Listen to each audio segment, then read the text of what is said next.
I'm feeling a bit dangerous today, and when it comes to choosing the best way to attract danger, one way is to have some semblance of discourse and apply nuances to certain topics instead of painting them as black and white. Because in the internet, nuance is dangerous. Twitter freaks are going to shut you down and morally grandstand before you even begin to speak when you do this, and everyone else is hopefully open-minded enough to try and listen.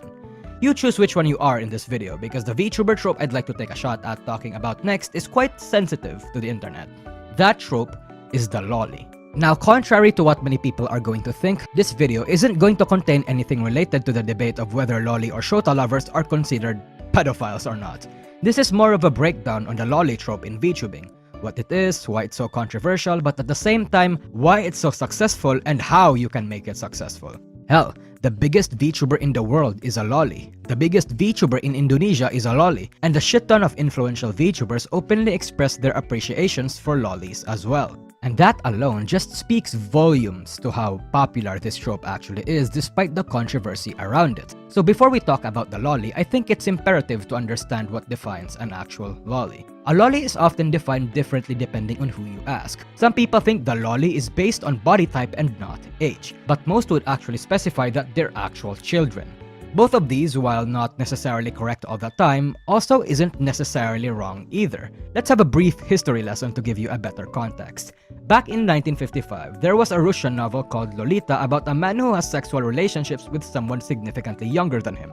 A few decades later, the term Lolita complex was invented and is described as someone who is sexually attracted to younger girls. See, the girl in the novel was 12 years old, and even though the term Lolita does not explicitly state that it refers to pubescent girls, the book it is derived from gives that implication.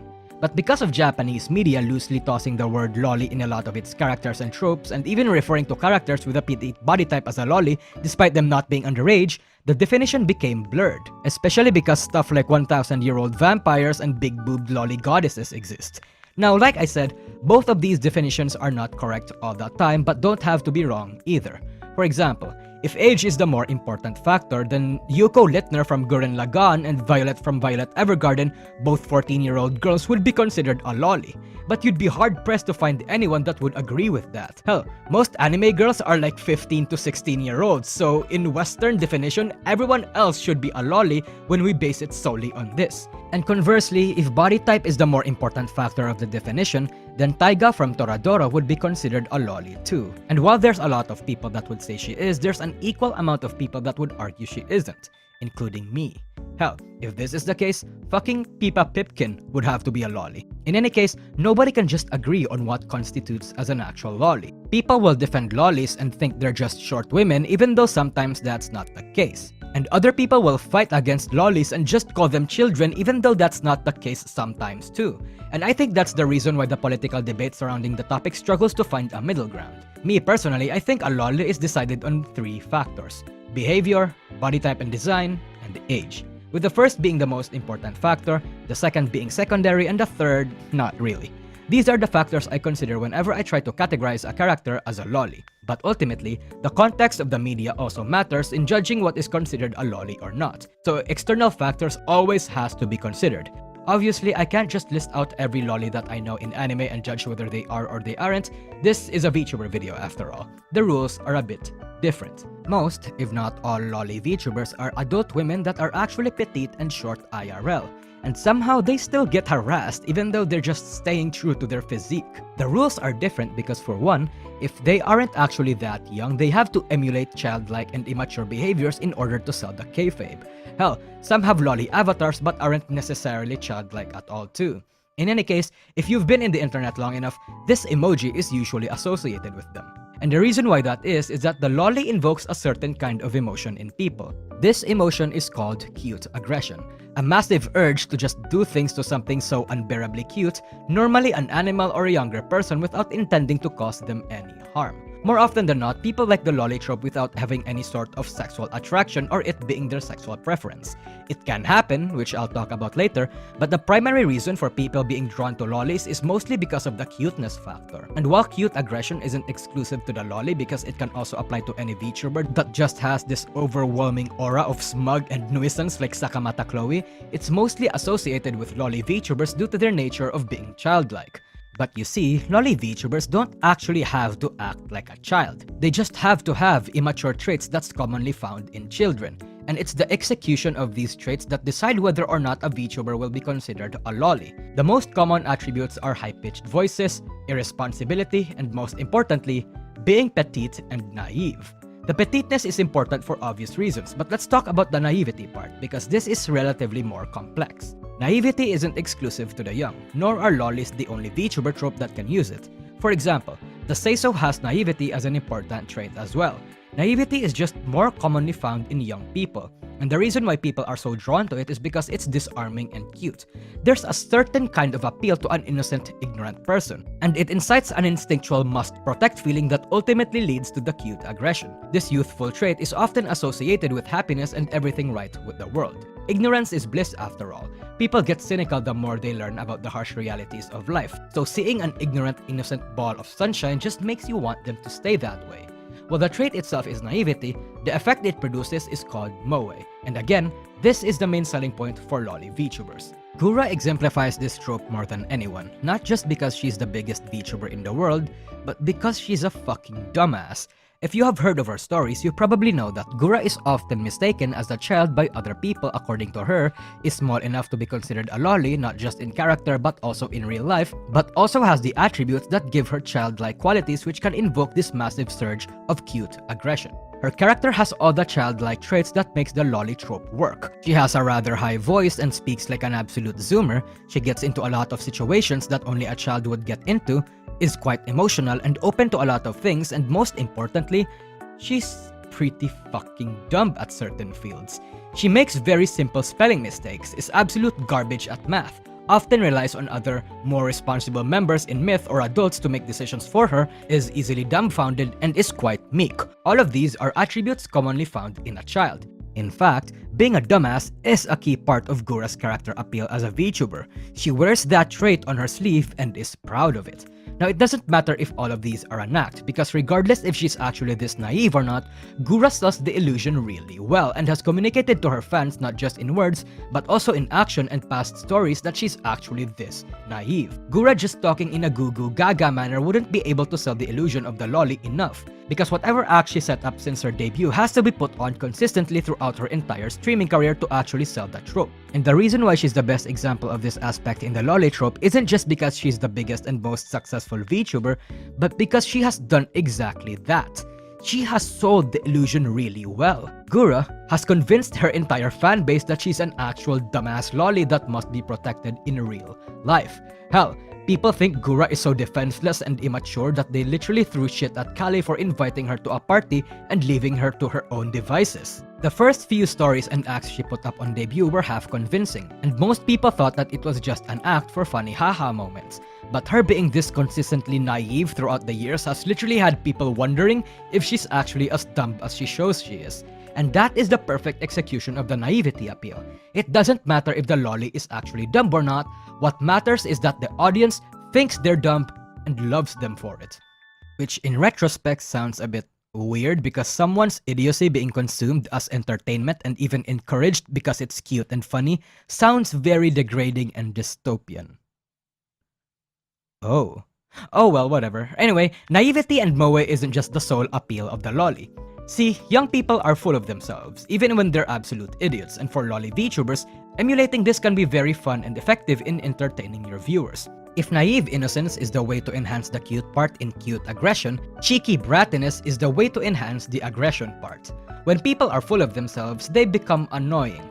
So when Lolis showcase this attribute, one's annoyance and one's endearment clash in this beautiful, chest-squeezing, insightful feeling of just wanting to squish their fucking cheeks and correct them. Gura also showcases this attribute. Aside from being a dumb shark, she's also pretty cheeky and sassy.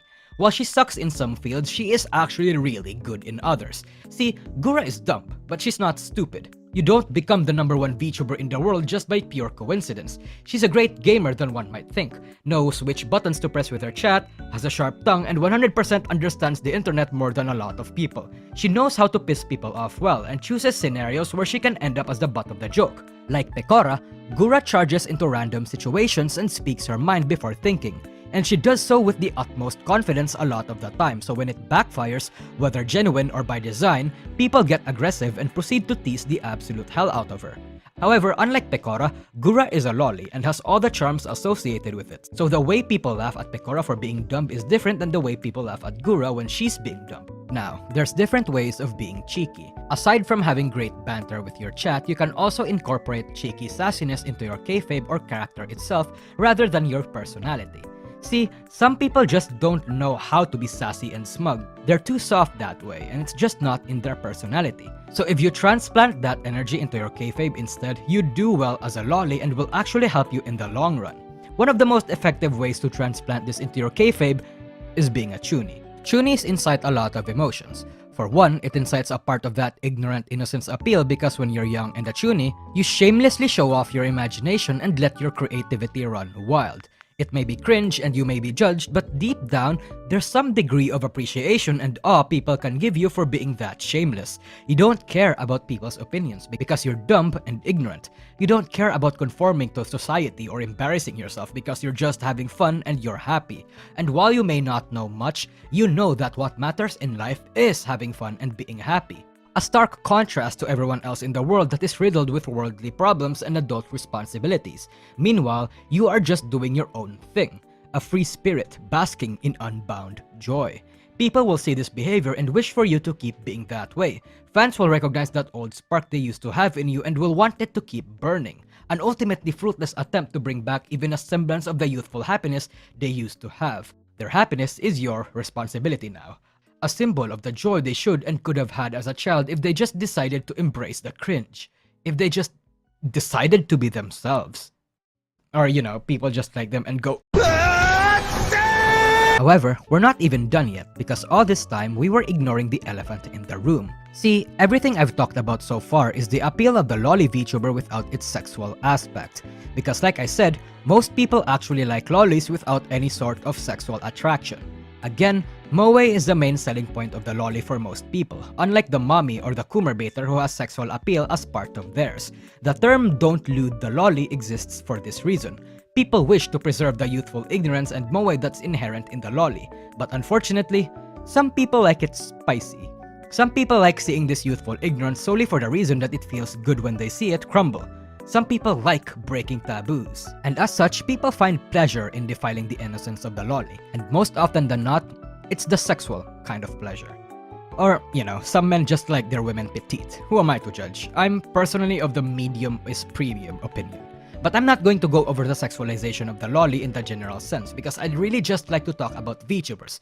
Everyone else can go argue on Twitter if they want to talk about that. You see, in the VTuber scene or in Japanese media in general, lolis often have sexual undertones or proudly flexes their tender loli appeal in the faces of the masses despite the act being so controversial. Gura is yet again a big example of this. Gura doesn't explicitly hornibait or use her body as a key component of her appeal, but she does not shy away from utilizing that whenever it suits the moment or whenever she feels like it. Like I said, Gura understands the internet deeper than most people, and it just so happens that the internet is full of sexual innuendos and lewd jokes, most of which Gura is familiar with. There are entire compilations of Gura being yabai. In fact, her panties being shown in her 3D debut and teasing the audience about it is the most replayed, clipped, and viewed part of that stream. Hell, she has an entire animation that has her naked and running around in the first half of the video. Gura knows how to use her sexual appeal wisely. She does it in the most opportune moments and uses it sparingly, ensuring that when it does happen, it's more effective and that it's more cute and funny than arousing. And in doing that, despite the shark being very open about her sexual appeal is not a key part of her character or her presentation, even if her presentation has her half naked a lot of the time. The science behind Gura's conception of her character and how she delivers her act and kayfabe as a VTuber is a fucking masterclass, and I think I might have to deconstruct the absolute genius of her character in the near future. There's a science to be explored here, people, and I want to get in there! In any case, lolis have to be rather subtle about their sex appeal more than normal, not just in their behavior and kayfabe, but also in their character design. A loli VTuber with a full-blown bikini and shamelessly showing off their body parts to appear to lolicons is bad design. Fucking obviously. That just tells me you're insecure and you're just banking on lolicon kumers to make your money.